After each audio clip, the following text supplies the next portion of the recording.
వ్యవస్థలు రాజకీయ కోణంలో మారిపోయి ప్రజాస్వామ్యం చచ్చిపోతున్నటువంటి అమెరికాలో ట్రంప్ తీవ్రమైనటువంటి వ్యాఖ్యలే చేశారు. ఒక దేశంగా అమెరికా రోజు రోజుకి క్షీణిస్తోందని, ఒక విఫల దేశమని మాజీ అధ్యక్షుడు డొనాల్డ్ ట్రంప్ వ్యాఖ్యానించారు. రష్యా ప్రతిపక్ష నేత అలెక్సీ నావెల్నీ జైల్లో మృతి చెందిన 72 గంటల తర్వాత తొలిసారి స్పందించిన ట్రంప్ అమెరికాలో తాను బాధితుడిగా మిగిలిపోయానని చెప్పుకొచ్చారు. నావెల్నీ మృతికి తాను ఎదుర్కొంటున్న న్యాయపరమైన సమస్యల నుండి కూడా ముడిపెడుతూ మాట్లాడారు. అమెరికా అసలు ఏం జరుగుతోందని ప్రశ్నించారు. తన సామాజిక మాధ్యమంలో ట్రంప్ ఈ మేరకు పోస్ట్ చేశారు. అయితే ఈ పోస్ట్లో పుతిన్ పేరును ఆయన నేరుగా ఎత్తలేదు. అలెక్సీ నావెల్నీ ఆకస్మిక మృతి ఘటనతో మన దేశంలో ఏం జరుగుతుందో నాకు అవగాహన కలిగింది. నిజాయితీ లేని రాడికల్ లెఫ్ట్ రాజకీయ నాయకులు, ప్రాసిక్యూటర్లు, న్యాయమూర్తులు నెమ్మదిగా మనల్ని వినాశనం వైపు తీసుకెళ్తున్నారు.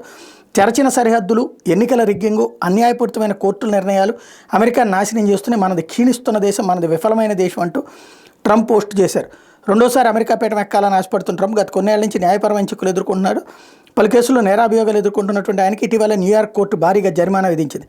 పలు బ్యాంకులు మోసం చేసి రుణాలు తీసుకున్న కేసులో $355 మిలియన్, భారత కరెన్సీలో 3,000 కోట్లకు పైగానే పెనాల్టీ చెల్లించాలని తీర్పిచ్చింది. తాజాగా ట్రంప్ చేసిన వ్యాఖ్యల మీద ఆయన ప్రత్యర్థులు కూడా విమర్శలు గుప్పించేశారు. హంతక దొండగుడిగా వ్లాదిమిర్ పుతిన్ చర్యలను ఖండించాలి, లేదంటే అలెక్సీ నావెల్నీని ధైర్యాన్ని పొగడాలి. ఇది కాకుండా అమెరికాను తక్కువ చేస్తూ మన దేశాన్ని రష్యాతో పోలుస్తున్నారంటూ నిక్కీ హేలీ విమర్శలు గుప్పించింది.